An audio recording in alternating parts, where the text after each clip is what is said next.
Hey, Mike with Mike's Bags, and today I am reviewing the Poison by Ninja Bags. Ninja Bags are becoming pretty popular. I'm getting a lot of requests to review their bags. The Poison was the most requested, so that's the first set I got. Let's go ahead and break these bags down. We'll start with the materials on this slow side. Obviously, this is a carpet bag, and this is a pretty unique material. I feel like I've seen this on another bag, but I've racked my brain. I just can't pinpoint where I've seen this.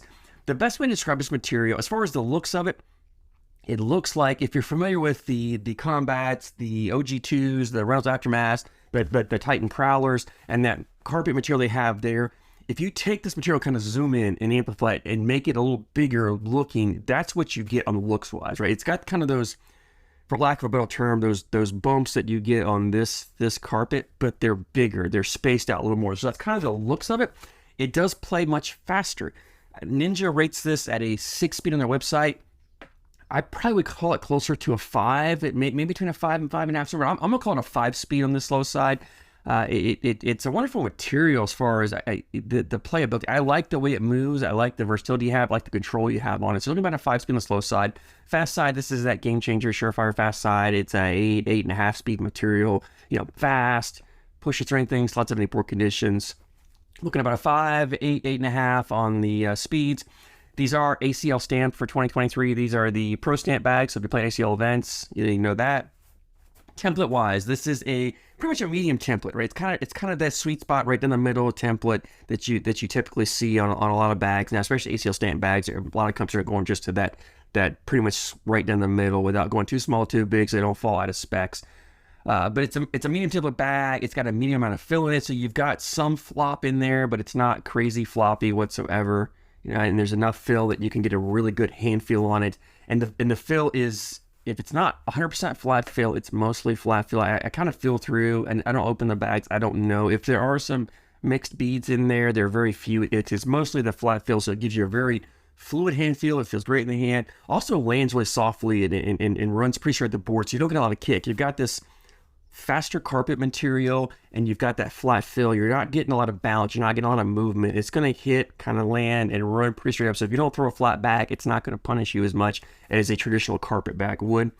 In fact, we'll go ahead into playability on this, and the playability in this bag. This is I'm going to call it a versatile bag. I think it tends to play better if you want to run bags in the hole than it does as a dirty style bag. Just because of this material not being as sticky, you've got control over it. You can throw blockers up there. I can put blockers up pretty well. It's not as great at causing bags to kick off as you would say a BG Viking or a Reynolds Pro Advantage, or something, a Countryman Combat, Titan Prowler, one of those ones with stickier carpets. Those bags want to stick, and they're a little hard to move, and they really cause bags to kick off if you don't hit them straight to collect them. This material doesn't quite do it. This plays more like if you're like a surefire. Take a surefire, and you can throw blockers, you can control a surefire, but a surefire is not really going to cause bags to kick. Pretty easy to collect, pretty easy to push through. And I think that's kind of what I feel with this. Like the bag becomes more of a visual obstacle than it does a physical obstacle to push through.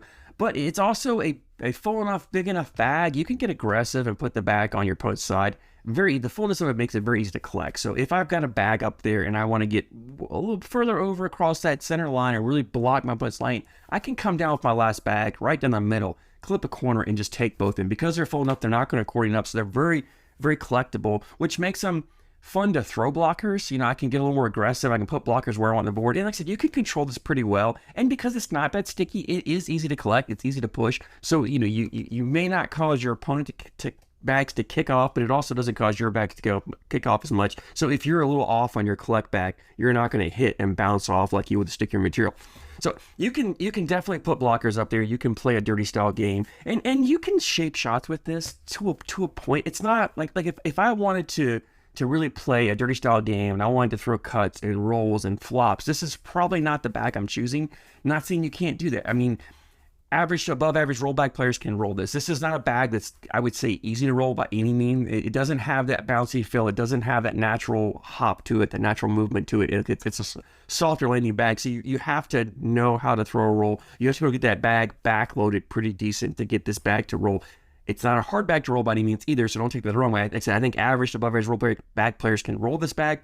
beginner roll bag players, or kind of below average roll bag players, you're not rolling the bag. It's not a bag that I would think of rolling as much as. I mean, again, I'm not a roll bag thrower myself, but I think you can do that. I'm a cut bag thrower, and this bag, you can cut it. It's not going to cut as hard as aggressively as that BG Viking does, as the Reynolds Aftermath or the Contraband Combat. Those bags really, I can get those bags to really cut pretty hard and cut pretty make some pretty aggressive cuts with them.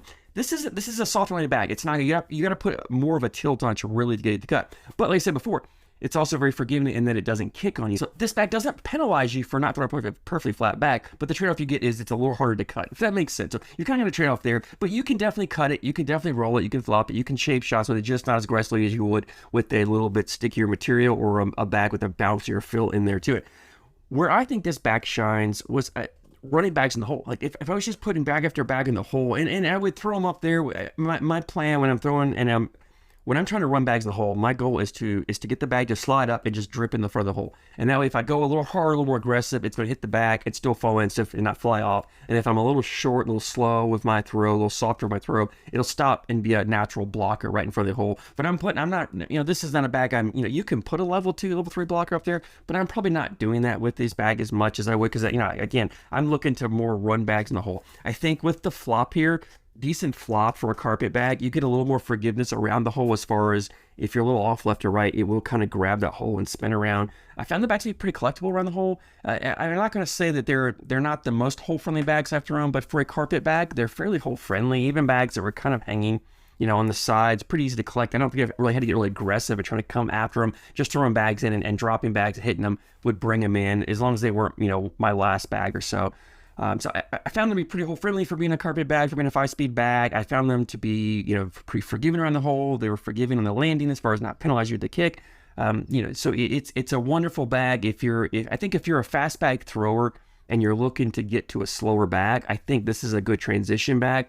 I don't know if this is really a great bag if you're a carpet bag thrower and you throw, kind of that carpet mindset of, you kind of have that shot shaping mindset, that causing chaos stuff. Maybe this isn't the perfect bag for that. I think because you're not going to have, you're not going to be able to do a lot of things you're used to doing, or not do them as well as you could do them with some other bags out there. So I really enjoyed throwing this bag. I had a lot of fun throwing it. I put a lot of bags in the hole with it. It's a great bag. I like this bag.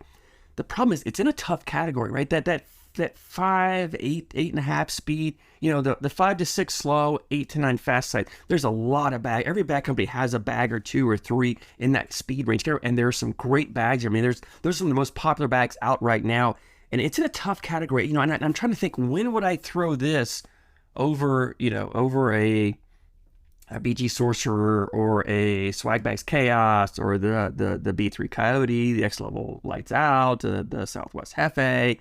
There's a lot of bags that fall in there, and I think I would rather have that R carpet, or that cloner variant carpet, or that herringbone carpet over this. It's a personal preference. I mean, again, nothing negative about this. I don't know. Maybe it's just kind of not familiar with this. I think the hand, it doesn't feel as soft as some of those other carpets, so it gives a little different texture to it. I get, not knocking the bag. I think it's a bag that some people are absolutely going to love, and a lot of people do. And I if I went to a blind draw and you pulled these bags out and said, we're throwing these, I'm happy. I'm like, yeah, great. I can throw those. I can do what I want to do with them. I am not going to argue one bit. I'm not going to have an issue throwing these bags. If I were going to a tournament, I don't know if this is a bag I would put my backpack over some of those other bags. I think those other ones I'd rather have as opposed to this one, and that's not a knock on this as much as how much I like those other bags a little bit better. I had a blast on this bag. I think you will too. Check them out. Ninja has a website, ninjabags.com, and that's BAGZ. So ninjabags.com. I'll put a link in the description for you. Their inventory's been, I think they're becoming really popular. And which is great for them. The downside is sometimes they're sold out. So when you go look, they don't always have a lot of options available. But if you follow them on their Facebook page, I think they've actually got a fan group as well. Put a link description to those. Also, you can be aware, notified when they have drops releases coming out. You can grab a set. They're $90 for a set. Plus it's like, I think $8-9 shipping. So just under $100 for a set shipped to you. Not the cheapest, not the most expensive, kind of right down the middle. Very reasonable. I have no issues for a ACL stamp bag at $100. You're getting a quality bag, so I'm all for that. All in all, I think they're good bags, solid bags. I recommend them. If again, if you don't like that herringbone carpet or some other carpet materials, give these a try. You might like these better. If you throw the poisons and you like them or you don't like them, whatever, drop your opinions down below in the comments. I'd love to hear your thoughts on these bags. I thank you guys so much for your support, and I thank you for watching.